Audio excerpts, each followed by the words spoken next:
기록은 당신 편이 아닙니다. 이건 지워지지 않은 이야기입니다. 그날의 기록. 새벽은 늘 비슷한 얼굴을 하고 있다.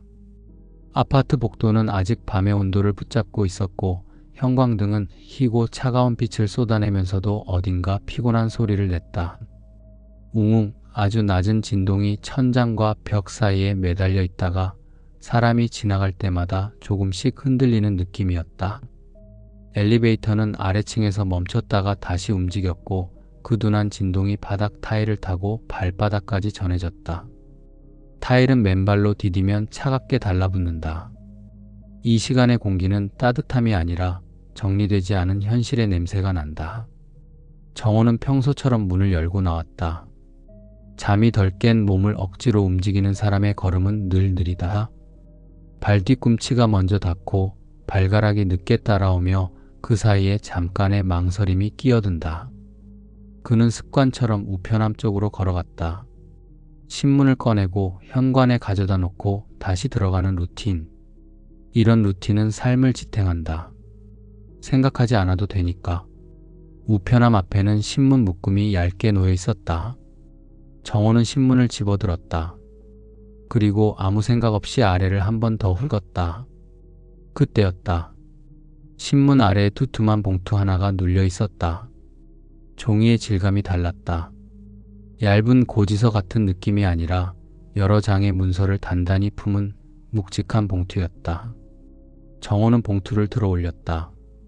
모서리가 손끝에 걸릴 만큼 단단했고 종이에서 잉크 냄새가 아주 옅게 올라왔다. 새로 인쇄된 문서들이 내는 냄새다. 오래된 서류철 냄새가 아니라 지금 당장 너에게 도착한 냄새. 발신인, 채권관리팀. 정호는 한 번 더 읽었다. 눈이 잘못 본 게 아니었는지 확인하듯 글자를 다시 따라갔다. 채권관리팀. 형광등이 아주 짧게 깜빡였다.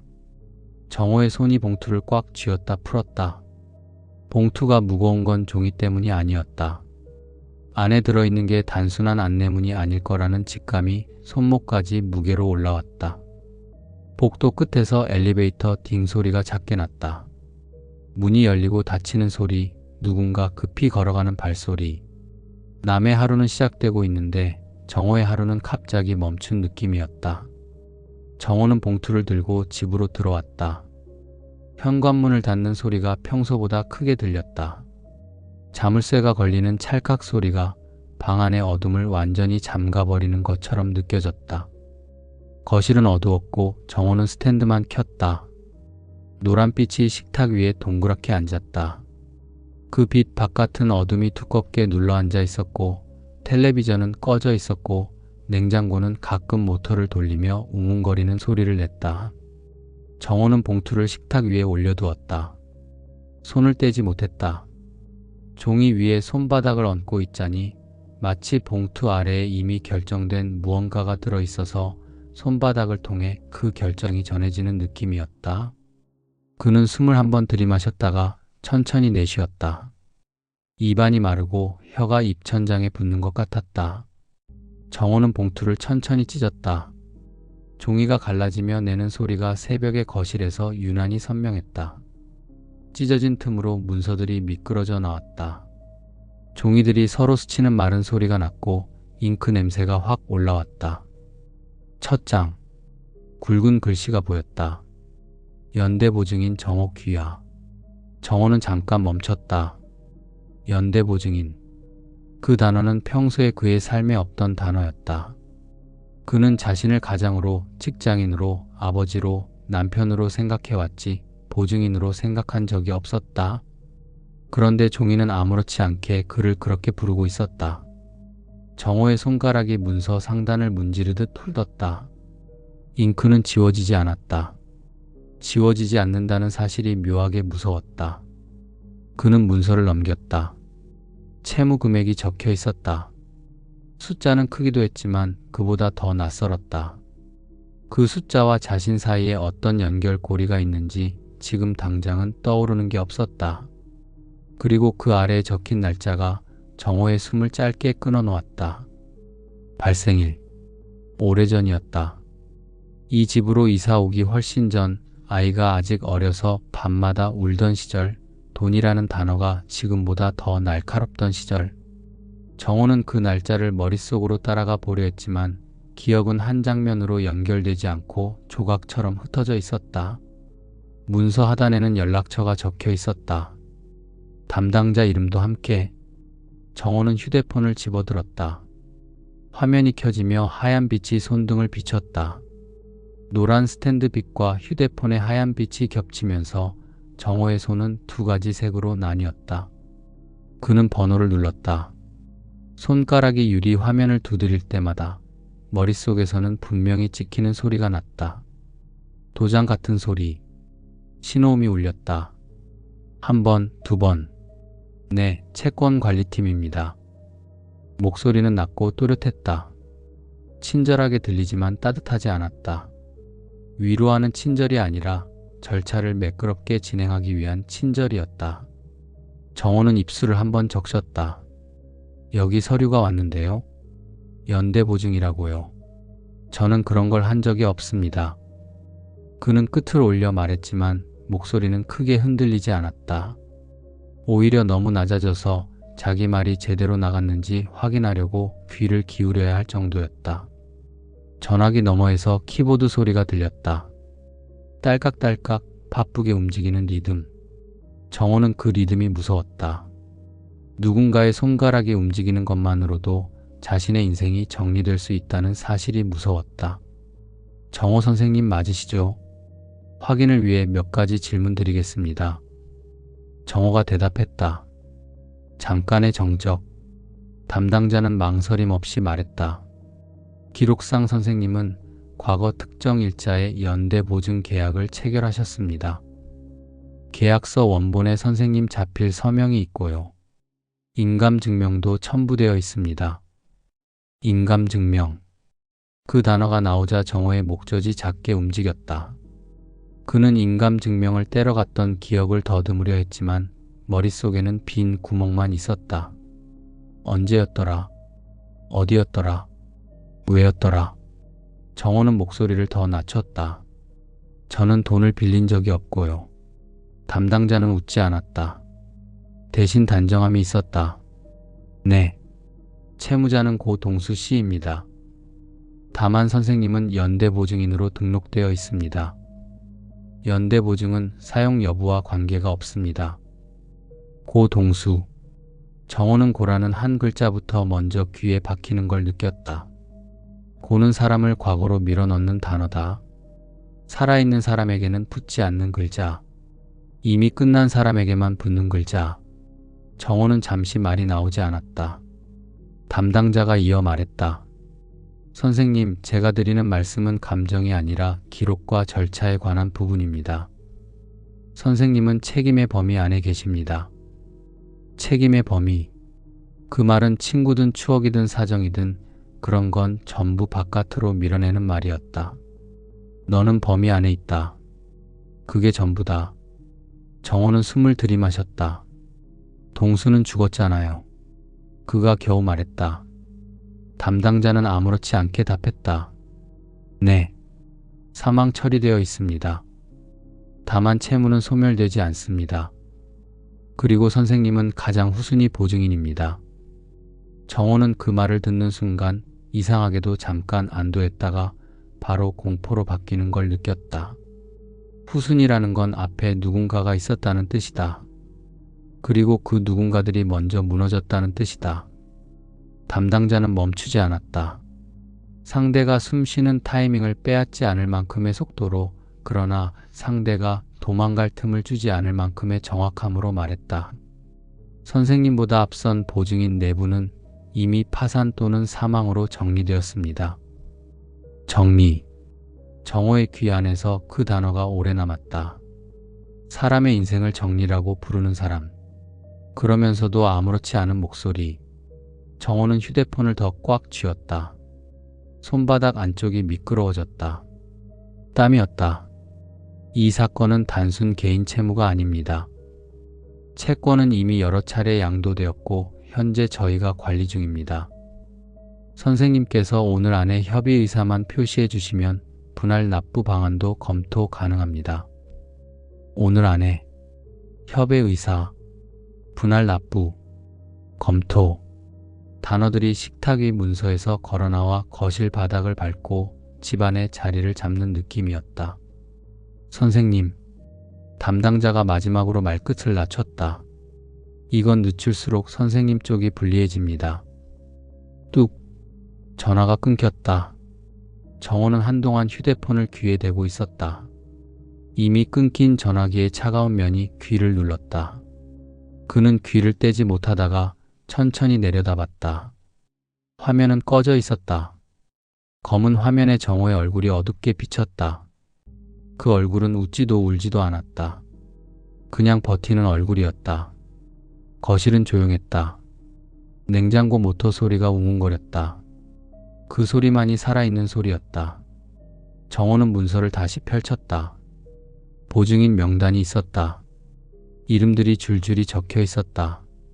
어떤 이름 옆에는 작은 표시가 있었고 어떤 표시 옆에는 단정한 글씨로 처리라는 단어가 붙어 있었다. 파산, 정리, 사망 처리. 그의 이름은 맨 아래였다. 맨 아래. 정호는 종이를 바라보다가 눈을 감았다. 그리고 오래전 호프집의 공기가 목구멍 뒤쪽에서부터 올라왔다.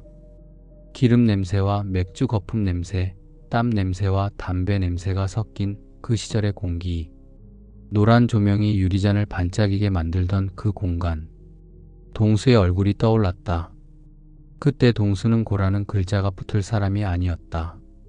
눈이 살아있었고 말을 많이 했고 술잔을 부딪히며 소리내어 웃었다. 동수는 늘 사람을 끌어당기는 힘이 있었다. 돈이 있거나 없거나를 떠나서 그 옆에 있으면 세상이 조금 쉬워 보이는 힘. 동수가 맥주잔을 돌리며 말했다. 야, 너 요즘 좀 여유 있지? 정호가 웃었다. 무슨 여유야? 애들 학원비만 해도 숨 막힌다. 동수가 고개를 끄덕였다. 그리고 그 특유의 말투로 분위기를 풀듯 말했다. 아니, 그러니까. 너는 그래도 안정적이잖아. 솔직히 말해서 너는 끝까지 버티는 타입이야.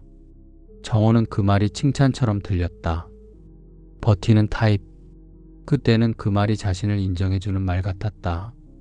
동수가 종이를 슬쩍 밀어놓았다. 종이는 새하얗지도 누렇게 사가있지도 않았다. 딱 사람을 속이기 좋은 중간의 색이었다. 펜이 함께 놓여 있었다. 아무렇지 않게. 마치 늘 거기 있던 것처럼. 정호가 종이를 내려다보자 동수는 웃으며 말했다. 야, 이거 그냥 형식적으로 넣는 거야. 요즘은 보증인 한 명으로는 잘 안 받아줘. 정호가 종이를 들어 올리며 말했다. 그래도 이름 들어가면 찝찝하긴 하지. 동수는 한숨을 쉬듯 웃었다. 찝찝한 거 알아. 근데 너도 알잖아. 이쪽이 요즘 어떻게 굴러가는지. 동수는 잔을 한번 들었다가 내려놓았다. 잔이 탁자에 닿는 소리가 작게 났다. 여러 명 세워놓고 서류상으로만 묶어두는 거지. 너는 그냥 내 뒤에 서 있는 거야. 정호가 찌푸린 표정을 지었다. 뒤에 서 있으면 결국 같이 맞는 거 아니야?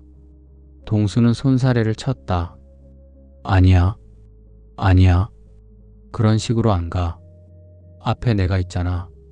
내가 먼저 맞고 내가 먼저 책임지고 그 다음이 그 다음이야. 정호가 조용히 말했다. 동수야, 너 요즘 진짜 괜찮은 거 맞아? 동수는 잠깐 말이 없었다. 그 침묵이 술집의 소음 속에서도 이상하게 길게 느껴졌다. 동수는 웃음을 억지로 끌어올리듯 입꼬리를 올렸다. 괜찮지? 괜찮아. 나 진짜 이번만 넘기면 돌아. 너는 그냥 내 사람이라서 부탁하는 거야. 내 사람. 그 말은 정호의 마음을 풀어버리는 말이었다. 동수는 마지막으로 이렇게 말했다. 그리고 혹시라도 진짜로 뭐가 꼬인다 싶으면 그 전에 내가 먼저 정리하지. 너한테 피해가게 하겠냐. 야, 우리 사이에. 정리. 그때도 그 단어가 있었다. 정호는 그때 그 단어의 의미를 묻지 않았다. 묻지 않아도 되는 사이라고 믿었다. 친구니까, 오래 봤으니까, 같이 늙어갈 거라고 말했으니까. 정호는 펜을 들었다. 펜이 종이를 긁는 소리가 났다. 아주 작은 소리였는데도 정호의 기억 속에서는 크게 울렸다. 잉크가 종이에 스며드는 느낌, 손가락 끝에 느껴지는 펜의 미세한 떨림, 그리고 이름을 쓸 때마다 마음 한쪽이 조금씩 말라가는 느낌. 서명을 마치자 동수는 정호의 어깨를 가볍게 쳤다. 고맙다, 진짜. 너는 역시 내가 믿을 만한 사람이야. 우리 늙으면 말이야, 진짜 같이 놀러 다니자. 일 그만두면 그때는 좀 편하게 살자. 정호는 고개를 끄덕였다. 그 장면이 지금의 거실과 겹쳤다. 노란 조명과 노란 스탠드, 잔의 반짝임과 종이의 반사, 웃음과 침묵. 정호는 눈을 떴다. 거실은 차가웠다. 노란 스탠드 빛이 따뜻해야 하는데 오늘은 그 빛이 오히려 그림자를 더 짙게 만들었다. 그는 문서를 덮었다가 다시 펼쳤다. 덮어도 사라지지 않는다는 걸 알고 있으면서도 손이 그렇게 움직였다. 사람은 무의식적으로 사라질 수 없는 걸 사라지게 하려고 한다. 그때 안방 쪽에서 작은 소리가 났다. 아내가 몸을 뒤척이는 소리. 정호는 서류를 황급히 덮었다. 종이가 크게 소리 낼까봐 손바닥으로 서류 위를 천천히 눌렀다. 마치 서류가 살아서 튀어나올 것처럼. 부엌 쪽에서 물 마시는 소리가 들렸다. 컵이 싱크대에 닿는 소리. 발걸음이 조용히 거실 쪽으로 다가왔다. 정호는 숨을 아주 얕게 쉬었다. 공기가 목 안에서만 맴돌았다. 아내가 거실 쪽으로 고개를 내밀었다. 왜 이렇게 일찍 일어났어? 정호는 목소리를 평소처럼 만들려고 애썼다. 그냥 잠이 깨서. 아내는 정호의 얼굴을 잠깐 봤다. 새벽의 노란빛 아래서 사람의 얼굴은 솔직해진다. 숨기려는 것들이 그림자처럼 더 잘 드러난다. 아내가 물었다. 무슨 일 있어? 정호는 서류 위에 얹힌 손을 조금 더 눌렀다. 아니, 아무 일 없어. 아내는 더 묻지 않았다. 묻지 않는 것도 가족이 하는 선택이다. 어떤 질문은 묻는 순간부터 대답이 책임이 되니까. 아내는 조용히 안방으로 돌아갔다. 문이 닫히는 소리가 났다. 정호는 그제야 숨을 길게 내쉬었다. 낮이 조금 더 올라왔을 때 정호는 옷을 갈아입고 밖으로 나갔다. 그는 누군가에게 말하지 않으면 견딜 수 없었고 동시에 누군가에게 말하면 무너질 것 같았다. 그래서 그는 사람을 선택했다. 가족도 친구도 아닌 기록을 다루는 사람. 동네 법무사. 상가 건물 2층, 오래된 간판.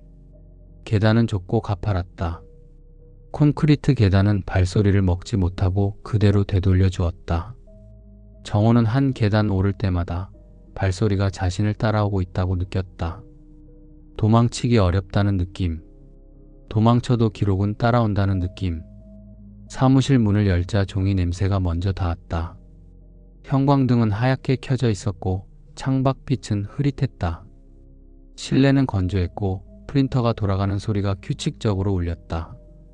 그 소리는 이상하게도 심장을 안정시키는 리듬이 아니라 기록이 만들어지는 리듬처럼 들렸다. 프린터가 종이를 먹고 잉크를 찍고 종이를 뱉어내는 과정. 사람을 숫자로 바꾸는 과정 같았다. 법무사는 50대 중반쯤 되어 보였다. 옷은 단정했고 손톱은 짧게 정리되어 있었다. 말이 적을 것 같은 얼굴. 눈은 차분했지만 너무 차분해서 오히려 무서운 차분함이었다. 많은 이야기를 들어왔고 대부분은 좋은 이야기가 아니었을 것이다. 정호는 서류를 내밀었다. 법무사는 서류를 받았다. 손가락이 종이를 넘길 때마다 마른 소리가 났다. 정호는 그 소리 하나하나가 자신의 과거를 벗겨내는 소리처럼 들렸다. 법무사는 중간쯤에서 멈췄다. 잠시 아무 말도 하지 않았다. 프린터 소리만 들렸다. 정호는 그 침묵이 무서웠다. 화를 내거나 놀라거나 그런 반응이라면 그래도 인간의 반응인데 이 사람은 반응 없이 정보를 정리하는 사람처럼 보였다. 법무사가 낮게 말했다. 선생님, 이거 서명하실 때 설명 충분히 들으셨습니까? 정호는 잠깐 말문이 막혔다. 설명이라는 단어가 너무 멀게 느껴졌다. 술자리였어요. 그는 결국 그렇게 말했다. 법무사의 눈이 아주 미세하게 흔들렸다. 아주 작은 숨이 나왔다. 그 말이 제일 무섭습니다. 정호가 물었다. 뭐가요? 법무사는 서류를 탁자에 내려놓았다. 술자리에서 하는 약속은 기억에 남습니다. 술자리에서 찍은 도장은 기록에 남습니다. 정호는 목 뒤쪽이 차가워졌다. 사람이 아니라 문서가 자신을 붙잡는 느낌이었다. 법무사는 다시 문서를 넘겼다. 날짜가 다릅니다. 정호가 눈을 크게 떴다. 네. 법무사는 조용히 말했다. 계약 체결일이요. 선생님이 기억하시는 시점과 조금 다릅니다. 그리고 인감증명 발급일도 그 다음으로 찍혀 있고요. 정호는 손끝으로 탁자를 더듬었다. 현실을 붙잡는 감각이 필요했다. 그날 저는 출장 중이었습니다. 정호가 낮게 말했다. 변명 같지 않았다. 확신이었다. 그날이 떠올랐다. 낯선 도시, 낯선 모텔, 새벽에 혼자 컵라면을 먹던 기억. 그러면 그 날짜는 이곳에서 서명할 수 있는 날짜가 아니다. 법무사는 고개를 아주 조금 끄덕였다. 그럼 가능성이 두 가지입니다. 하나는 선생님 기억이 틀렸거나 다른 하나는 서류가 제작성되었거나. 제작성. 정호는 그 단어가 너무 쉽게 나오는 것이 무서웠다. 누군가가 서류를 다시 쓰는 일이 이 사람에게는 흔한 일이라는 뜻이니까. 정호가 물었다. 그럼 제가 안 갚아도 됩니까? 그 질문은 정호가 하고 싶지 않았던 질문이었다. 하지만 해야 했다. 가정은 돈으로 돌아가고 돈은 기록으로 돌아가고 기록은 결국 누군가의 삶을 물어뜯는다. 법무사는 단어를 하나씩 바닥에 내려놓듯 말했다. 기대를 올려놓지 않기 위해서 더 천천히, 더 차갑게. 시간이 너무 지났습니다. 다만 설명 의무나 절차상 하자가 있었다면 다툴 여지는 있습니다. 하지만 법무사가 잠시 멈췄다. 정호는 숨을 참았다. 상대는 이런 일을 많이 해본 쪽입니다. 정호는 입술을 깨물었다. 법무사는 서랍을 열어 파일 하나를 꺼냈다. 서랍이 열릴 때 나는 작은 마찰 소리가 사무실의 정적을 갈랐다. 파일은 얇지 않았다.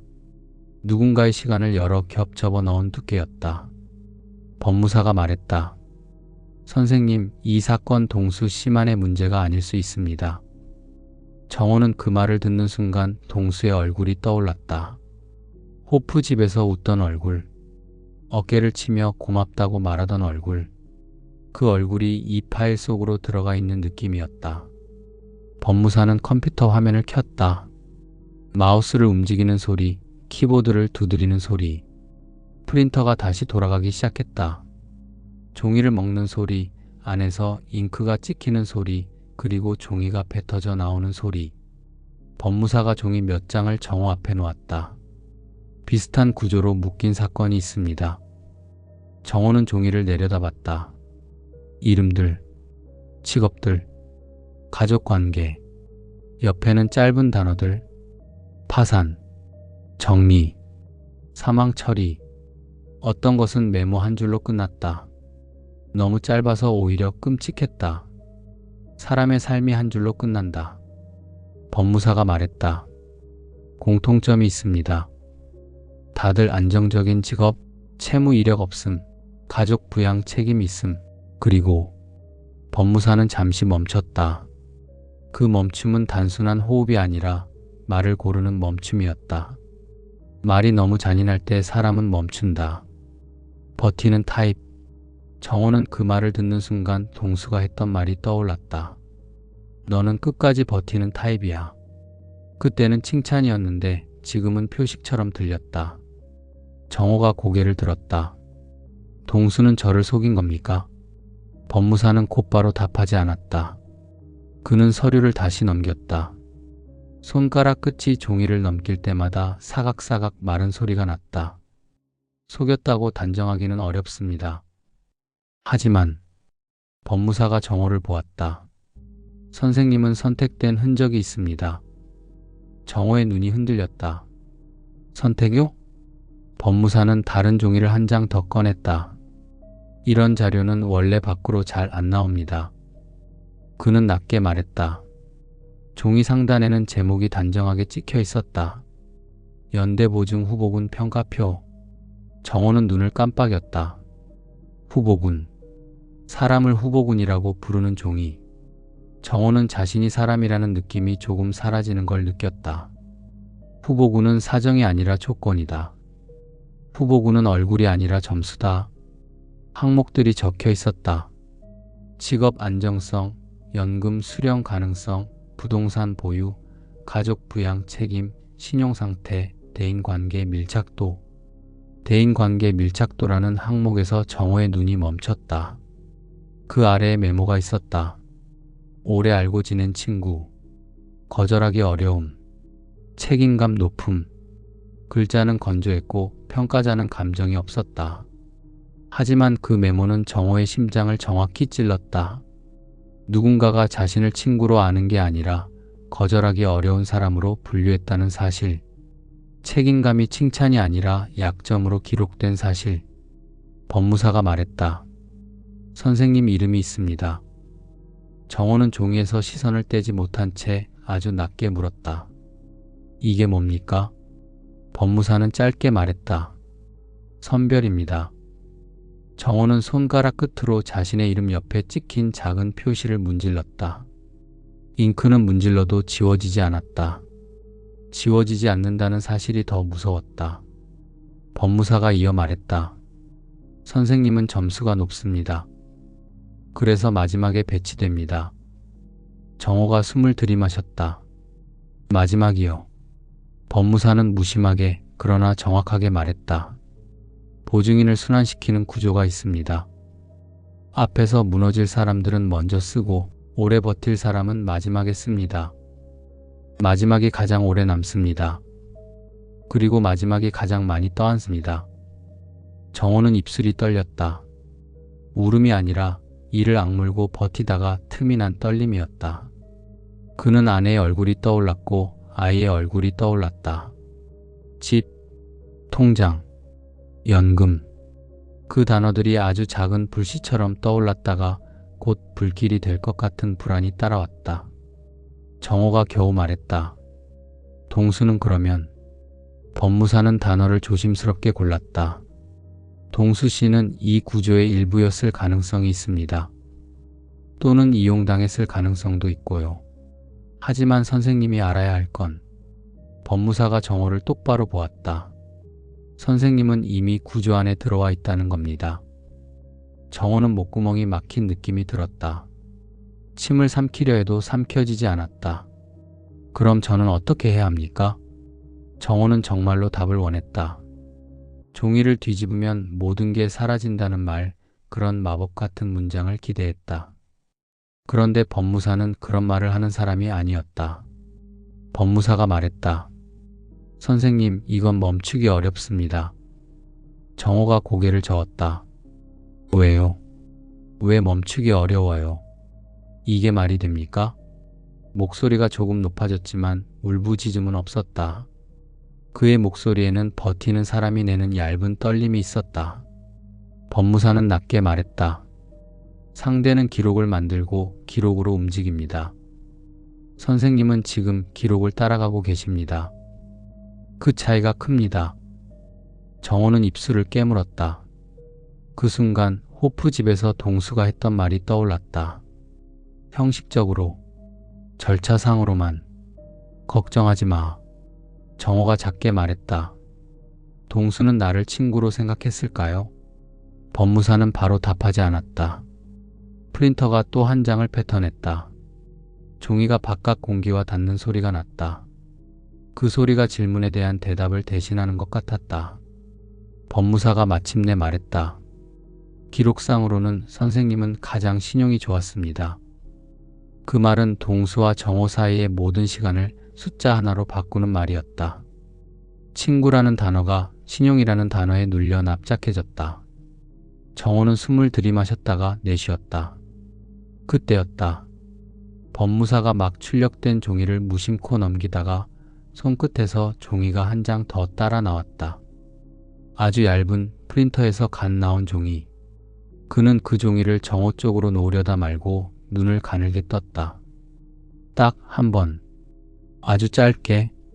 그리고 그 짧은 표정이 정호의 마음을 쿵 내려앉게 했다.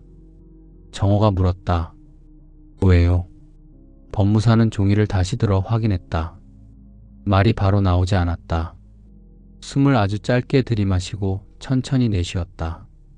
이건 원래부터 나오면 안 되는 건데.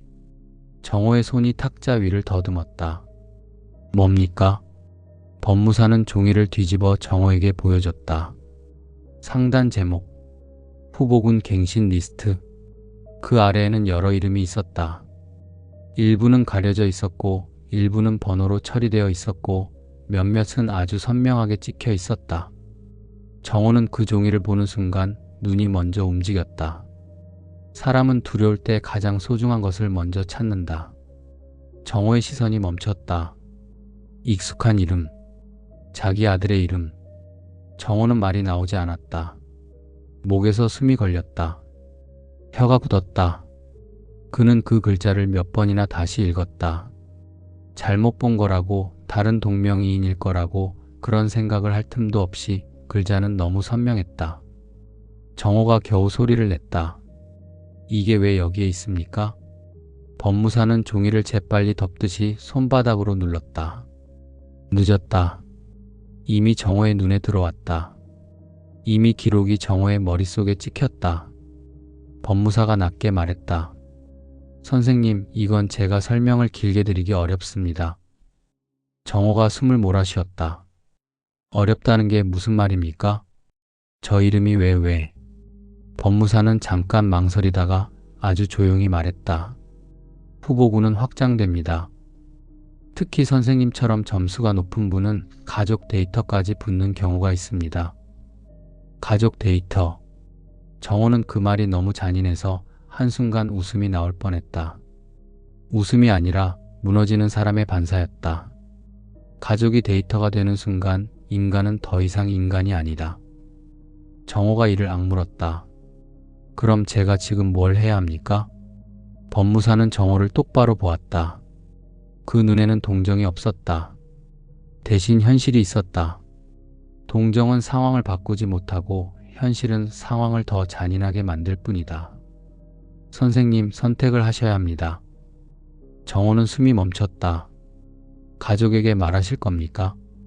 혼자 막으실 겁니까? 아니면 법무사는 말을 멈췄다가 더 낮은 목소리로 말했다. 기록을 되돌려 보실 겁니까? 정호는 손가락 끝이 차가워졌다. 되돌린다는 게 가능합니까? 법무사는 고개를 아주 천천히 저었다. 가능하다고 말하면 거짓말이고 불가능하다고 말하면 선생님은 그 자리에서 무너질 겁니다. 정호는 종이 위에 찍힌 아들의 이름을 다시 봤다. 글자는 흔들리지 않았다. 정호의 눈동자만 흔들렸다. 법무사가 마지막으로 덧붙였다. 제가 해드릴 수 있는 건 길을 알려드리는 겁니다. 하지만 그 길은 선생님이 생각하는 것보다 더 깊습니다. 정호는 사무실을 나왔다. 계단을 내려가는데 발소리가 이상하게도 더 크게 울렸다. 사람들은 평소처럼 지나갔고 가게들은 평소처럼 문을 열었고 동네는 평소처럼 살아있었는데 정호는 마치 자신의 머리 위에만 투명한 덮개가 씌워진 것처럼 느껴졌다. 소리들이 더 멀리서 들리고 냄새들이 더 날카롭게 들어왔다. 자동차 매연 냄새, 분식집 기름 냄새, 그리고 그 사이에서 종이 냄새가 계속 따라왔다. 저녁이 되자 집은 평소처럼 움직였다. 프라이팬에서 기름 튀는 소리, 국물이 끓는 소리, 숟가락이 그릇에 닿는 소리. 아내는 정호에게 반찬을 놓아주며 말했다. 오늘 얼굴이 왜 그래? 어디 아파? 정호는 대답을 늦게 했다. 늦게 하는 대답은 대개 거짓말이다. 그냥 피곤해서. 아내는 정호를 잠깐 봤다. 그리고 더 묻지 않았다. 묻지 않는 것도 선택이다. 어떤 질문은 묻는 순간부터 집이 바뀌니까. 밤이 깊어졌다. 집안의 소리들이 하나씩 줄어들었다. 텔레비전은 꺼졌고 물 내리는 소리가 났고 문이 닫히는 소리가 났고 침대가 삐걱하는 소리가 났고 결국 남는 건 냉장고 모터 소리뿐이었다. 정호는 거실에 혼자 앉아 있었다. 스탠드만 켜져 있었다. 노란빛은 식탁 위에 동그랗게 앉았고 그 바깥은 어둠이 두꺼웠다. 정호는 낮에 본 후보군 리스트를 떠올렸다. 아들의 이름, 후보군 갱신, 가족 데이터. 그 단어들이 그의 몸 어딘가에 찍힌 도장 같았다. 그때 휴대폰이 울렸다. 진동이 아니라 벨소리였다. 벨소리가 너무 크게 들려서 정호는 급히 화면을 눌렀다. 발신은 모르는 번호였다. 그는 잠시 망설이다가 받았다. 선생님. 낮고 또렷한 목소리. 아침의 담당자였다. 정호는 숨을 삼켰다. 협의는 어떻게 하시겠습니까? 정호는 목소리를 낮췄다. 방에서 들릴까봐 말의 볼륨을 줄였다. 하지만 마음의 볼륨은 줄어들지 않았다. 저 지금 당장 결정할 수가. 담당자는 끊지 않았다. 끊지 않는 사람은 알고 있다. 사람은 끊기 전에 더 무너진다는 걸. 선생님, 저도 솔직히 말씀드리겠습니다. 이런 전화 저희도 좋아서 드리는 건 아닙니다. 잠깐의 호흡. 다만 기록이 남아 있어서요. 저희는 기록대로 움직일 수밖에 없습니다. 정호는 손끝이 차가워지는 걸 느꼈다. 저는 그 돈을 쓴 적이 없어요. 담당자는 낮게 말했다. 네, 저도 알고 있습니다. 선생님이 그 돈을 쓰셨다는 말 제가 드린 적 없습니다. 그리고 아주 차갑게 덧붙였다. 다만 선생님은 연대보증인으로 등록되어 있고 그 등록은 살아 있습니다. 등록은 살아있다. 사람은 죽어도 등록은 살아있다는 말 같았다. 담당자는 이어 말했다. 그리고 선생님께 안내드릴 게 있습니다. 정호는 말이 나오지 않았다. 최근 보증 후보군이 갱신되었습니다. 정호의 손이 떨렸다. 낮에 본 종이가 떠올랐다. 정호가 겨우 물었다. 그게 무슨 말입니까? 담당자는 아주 담담하게 말했다. 선생님 가족 구성원도 포함되어 있습니다. 정호의 귀에 안이 울렸다. 가족 구성원. 그 말은 아내와 아이의 얼굴을 그대로 겨냥하는 말이었다. 정호는 목숨처럼 지키려 했던 평소를 그 목소리가 아주 쉽게 건드린다는 사실에 숨이 막혔다. 무슨 뜻이냐고요? 정호의 목소리가 조금 떨렸다. 울음이 아니라 버티다가 틈이 난 떨림이었다. 담당자는 짧게 말했다. 의미를 부여하실 필요는 없습니다. 정호의 손에 힘이 들어갔다. 그럼 그 이름들도 제 마음대로 못 빼는 겁니까? 담당자는 잠깐 멈췄다. 그 멈춤은 생각하는 멈춤이 아니었다. 문장을 고르는 멈춤이었다. 상대가 무너지지 않게, 그러나 무너지게 만들기 위한 멈춤. 선생님, 낮게, 아주 낮게. 데이터는 확장됩니다. 그게 시스템입니다. 저희는 안내드리는 겁니다. 절차상. 정호는 그 단어를 듣는 순간 호프 집에서 동수가 했던 말이 정확히 겹쳐지는 걸 느꼈다. 형식적으로, 절차상으로만. 그때는 사람의 말이었는데 지금은 시스템의 말이 되어 있었다. 사람의 말은 위로처럼 들리지만 시스템의 말은 칼처럼 들린다. 뚝. 전화가 끊겼다. 정호는 그대로 앉아 있었다. 휴대폰 화면에는 통화 종료 표시가 떠 있었고 그 작은 글자들이 이상하게도 크게 보였다. 그는 손바닥을 내려다봤다. 땀이었다. 손바닥이 젖어 있었다. 그는 손바닥을 바지에 문질렀다. 지워지지 않았다. 물기가 아니라 공포였다. 정호는 조용히 자리에서 일어났다. 현관으로 갔다. 문을 열었다. 밤의 복도는 낮보다 더 차가웠다. 형광등은 여전히 희고 더 피곤해 보였다. 복도 끝에서 누군가의 문이 닫히는 소리가 들렸다. 어딘가에서 텔레비전 소리가 아주 작게 새어나왔다. 사람들은 저마다의 밤을 살고 있었다. 정호는 우편함 앞으로 걸어갔다. 발걸음이 타일 위에 닿을 때마다 발소리가 울렸다. 발소리가 자신을 따라오는 것 같았다. 도망갈 수 없게. 우편함 안에는 또 하나의 봉투가 꽂혀 있었다. 정호는 봉투를 바라보았다. 손을 뻗었다가 멈췄다. 봉투는 얇지 않았다. 아침에 그 봉투처럼 투툼했다. 마치 안에 또 다른 삶이 들어있는 것처럼. 정호는 봉투를 꺼내지 않았다. 그는 그냥 우편함 앞에 서 있었다. 그때 휴대폰이 진동했다. 조용한 진동이었지만 정호에게는 천둥처럼 느껴졌다. 그는 화면을 봤다. 문자 메시지. 발신번호 없음. 짧은 문장. 보증 후보군 등록이 완료되었습니다. 정호는 화면을 오래 바라보았다. 글자는 평범했다. 평범해서 더 무서웠다. 누군가 장난치듯 보낸 문장이 아니라 정말로 시스템이 보낸 통지처럼 보였기 때문이다. 그 문장은 묻지 않았다. 동의를 기다리지 않았다. 그냥 완료라고 말하고 끝이었다. 정호는 숨을 들이마셨다. 복도의 공기는 차가웠고 그 차가움이 폐 깊숙이 들어왔다. 그는 숨을 내쉬었다. 내쉰 숨이 형광등 아래에서 보이지 않는 것이 이상하게도 더 두려웠다. 숨은 있는데 보이지 않는다. 기록도 그렇다. 존재하는데 손으로 잡히지 않는다. 엘리베이터가 아래층에서 움직이는 소리가 들렸다. 기계음이 가까워졌다. 누군가 올라오고 있었다. 정호는 누군가의 시선이 두려웠다. 봉투를 들고 있는 모습이 아니라 봉투를 들지 못하고 서 있는 모습이 들킬까봐. 정호는 우편함에 손을 넣었다. 봉투를 꺼내는 대신 봉투를 더 안쪽으로 밀어 넣었다. 아직 열지 않았다. 그는 우편함 문을 닫았다. 철컥. 그 소리는 결정을 미루는 소리였다. 해결이 아니라 유예의 소리였다. 그러나 유예는 시간이 지나면 빚으로 돌아온다. 정호는 그걸 알고 있었다. 정호는 천천히 뒤돌아섰다. 형광등이 한 번 더 깜빡였다. 그 빛 아래에서 정호의 얼굴은 마치 누군가가 이미 찍어둔 사진처럼 굳어 있었다. 웃지도 울지도 않았다. 그저 버티는 얼굴이었다.